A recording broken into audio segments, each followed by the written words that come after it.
Hi everyone, and if you want to know how to fix Reddit no chat option, you've come to the right place. So first of all, you need to go to Reddit, and here you need to find settings, and you need to find chat option. So click on general account settings and find chat in safety, find chat and messaging permissions, and check your permissions, who can write you messages and other stuff.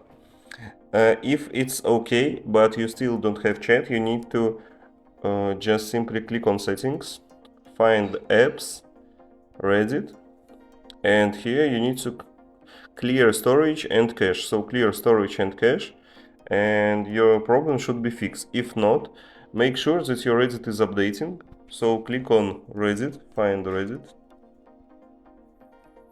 and make sure that it say open and not update. If it says update, you need to update your Reddit and your problem should be fixed.